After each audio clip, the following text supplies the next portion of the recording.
कहानी कृष्ण, बलराम और राक्षस। महाभारत काल की बात है। एक बार कृष्ण और बलराम किसी जंगल से गुजर रहे थे। चलते चलते काफ़ी समय बीत गया और अब सूरज भी लगभग डूबने वाला था। अंधेरे में आगे बढ़ना संभव नहीं था। इसलिए कृष्ण बोले, बलराम, हम ऐसा करते हैं कि अब सुबह होने तक यहीं ठहर जाते हैं। भोर होते ही हम अपने गंतव्य की ओर बढ़ेंगे। बलराम बोले, पर इस घने जंगल में हमें खतरा हो सकता है। यहाँ सोना उचित नहीं होगा। हमें जागकर ही रात बितानी होगी। अच्छा, तो हम ऐसा करते हैं कि पहले मैं सोता हूँ और तब तक तुम पहरा देते रहो, और फिर जैसे ही तुम्हें नींद आए तुम मुझे जगा देना। तब मैं पहरा दूंगा और तुम सो जाना। कृष्ण ने ऐसा सुझाव दिया। बलराम तैयार हो गए। कुछ ही पलों में कृष्ण गहरी नींद में चले गए और तभी बलराम को एक भयानक आकृति उनकी ओर आती दिखी। वो कोई राक्षस था। राक्षस उन्हें देखते ही जोर से चीखा और बलराम बुरी तरह से डर गए। इस घटना का एक विचित्र असर यह हुआ कि भय के कारण बलराम का आकार कुछ छोटा हो गया और राक्षस और विशाल हो गया। उसके बाद राक्षस एक बार और चीखा और पुनः बलराम डरकर कांप उठे। अब बलराम और भी सिकुड़ गए और राक्षस पहले से भी बड़ा हो गया। राक्षस धीरे धीरे बलराम की ओर बढ़ने लगा। बलराम पहले से ही भयभीत थे और उस विशालकाय राक्षस को अपनी ओर आता देख जोर से चीख पड़े, कृष्णा! और चीखते ही वहीं मूर्छित होकर गिर पड़े। बलराम की आवाज़ सुनकर कृष्ण उठे।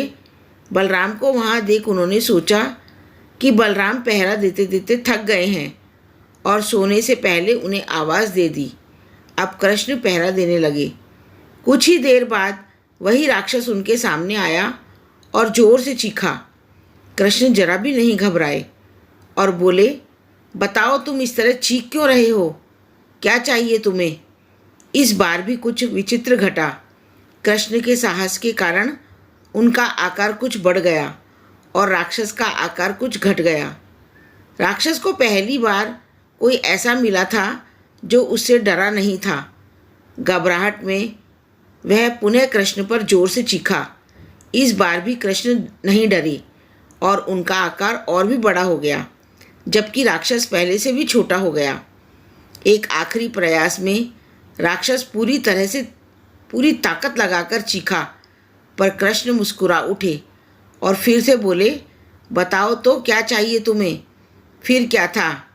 राक्षस सिकुड़कर बिल्कुल छोटा हो गया और कृष्ण ने उसे हथेली में लेकर अपनी धोती में बांध लिया और फिर कमर में खौंस कर रख लिया। कुछ ही देर में सुबह हो गई। कृष्ण ने बलराम को उठाया और आगे बढ़ने के लिए कहा। वे धीरे धीरे आगे बढ़ने लगे। तभी बलराम उत्तेजित होते हुए बोले, पता है कल रात को क्या हुआ था? एक भयानक राक्षस हमें मारने आया था।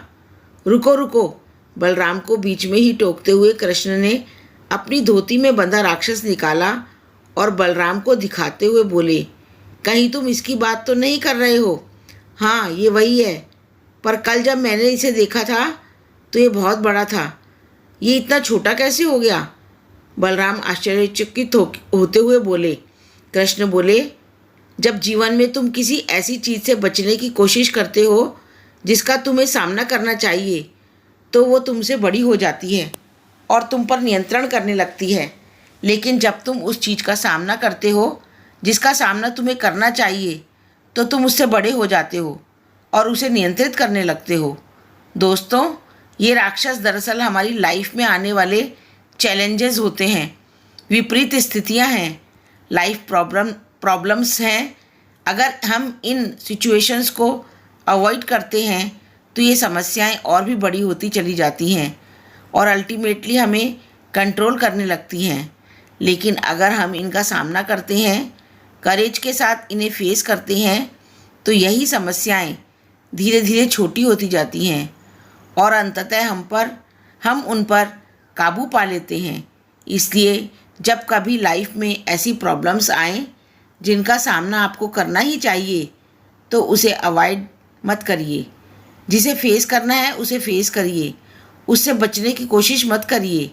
जब आप ऐसा करेंगे तो देखते ही देखते वे समस्याएं इतनी छोटी हो जाएंगी कि आप आराम से उन पर नियंत्रण कर सकेंगे और उन्हें हमेशा हमेशा के लिए ख़त्म कर सकेंगे। यदि यह कहानी आपको अच्छी लगी तो इसे लाइक, सब्सक्राइब और शेयर ज़रूर करें। धन्यवाद।